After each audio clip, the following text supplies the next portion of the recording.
ഈശോ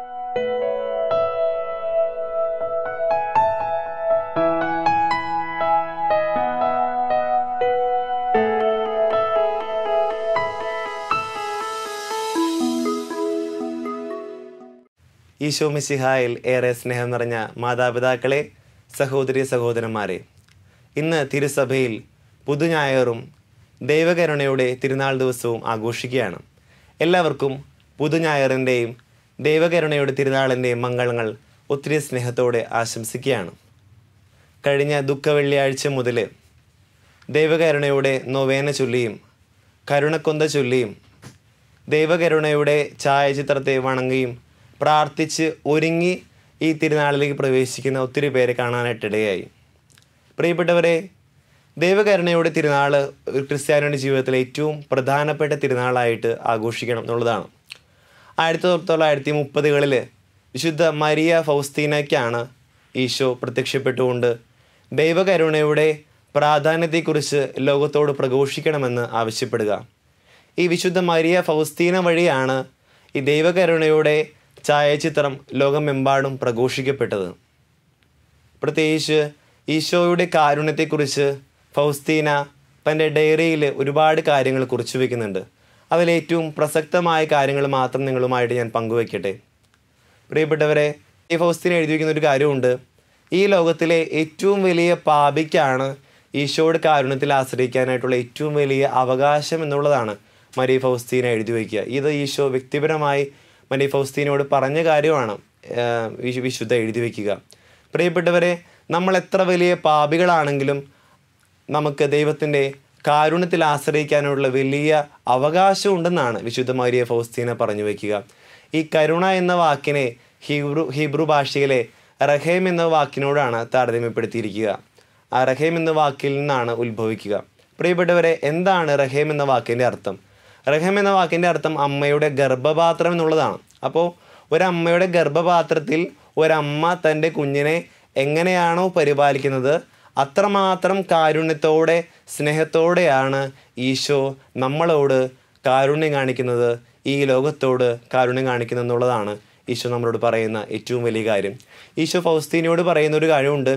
ഈ മനുഷ്യർ പാപങ്ങൾ ചെയ്തിട്ട് സ്വയം പാപങ്ങളെക്കുറിച്ച് മനസ്തപിക്കുകയോ എൻ്റെ കാരുണ്യത്തെക്കുറിച്ച് ധ്യാനിക്കുകയോ ചെയ്യുന്നില്ല എന്ന് പറയുന്നുണ്ട്. അതുകൊണ്ട് പ്രിയപ്പെട്ടവരെ, ഈ കരുണയുടെ തിരുനാൾ നമ്മളെ ഓർമ്മിപ്പിക്കുന്ന ഏറ്റവും വലിയ കാര്യം ദൈവത്തിൻ്റെ കാരുണ്യത്തിലേക്ക് നമ്മൾ തിരിയണമെന്നും ഈശോയുടെ കാരുണ്യത്തെക്കുറിച്ച് ധ്യാനിക്കണമെന്നുമാണ്. അതുകൊണ്ട് ഒന്നാമതായിട്ട് നമ്മൾ ധ്യാനിക്കുന്നത് അതുതന്നെയാണ്, ദൈവത്തിൻ്റെ കാരുണ്യത്തിലേക്ക് നമ്മൾ തിരിയണം എന്നുള്ളതാണ്.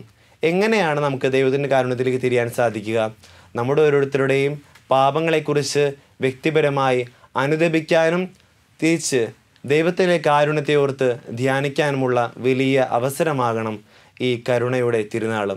പ്രിയപ്പെട്ടവരെ, നെപ്പോളിയൻ്റെ ജീവിതത്തിലെ ഒരു കൊച്ചു കഥ ഞാൻ നിങ്ങളുമായിട്ട് പങ്കുവയ്ക്കുകയാണ്. നെപ്പോളിയൻ്റെ രാജകൊട്ടാരത്തിലേക്ക് ഒരിക്കൽ ഒരമ്മ, വിധവയായ ഒരു അമ്മ പ്രവേശിക്കുകയാണ്. അവിടെ തൻ്റെ മകനെയും കൊണ്ടാണ് പ്രവേശിക്കുക.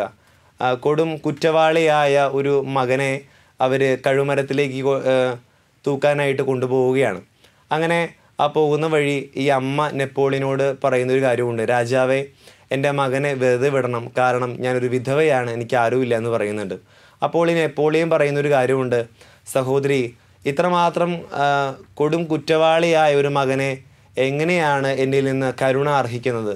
അപ്പോൾ ഈ അമ്മ തിരിച്ച് നെപ്പോളിയനോട് പറയുന്നൊരു കാര്യമുണ്ട്. രാജാവേ, അർഹിക്കുന്നവന് കൊടുക്കുന്നതല്ല കരുണ, അർഹിക്കാത്തവന് കൊടുക്കുന്നതാണ് കരുണ. പ്രിയപ്പെട്ടവരെ, അർഹിക്കാത്ത ഒരുപാട് കാരുണ്യത്തിൻ്റെ ഒരു ജീവിതമാണ് നമ്മുടെ. പ്രിയപ്പെട്ടവരെ, നമ്മുടെ കുമ്പസാരക്കൂട്ടിലൂടെയും മറ്റു കൂദാശികളിലൂടെയും നമ്മുടെ വ്യക്തിപരമായ മറ്റു ബന്ധങ്ങളിലൂടെയും സഹോദരങ്ങളിലൂടെയൊക്കെ ഒരുപാട് കരുണ ജീവിതത്തിൽ അനുഭവിച്ചിട്ടുള്ളവരാണ് ഞാനും നിങ്ങളുമൊക്കെ. അതുകൊണ്ട് ഈ ദൈവത്തിൻ്റെ അർഹതയില്ലാത്ത കാരുണ്യത്തെ നിരന്തരം ധ്യാനിക്കേണ്ടത് നമ്മുടെ ഏറ്റവും വലിയ കടമയാണെന്നുള്ളതാണ്. രണ്ടാമതായിട്ട് പ്രിയപ്പെട്ടവരെ, നമ്മൾ ധ്യാനിക്കുക ഈശോയെക്കുറിച്ച് വചനത്തിൽ പറയുന്ന കാര്യങ്ങളുണ്ട് അല്ലേ. ഈശോയെക്കുറിച്ച് പറയുന്നത്, ജനക്കൂട്ടത്തെ കണ്ടപ്പോൾ ഈശോയ്ക്ക് അവരോട് അനുകമ്പ തോന്നിയെന്നാണ് പറയുന്നത്.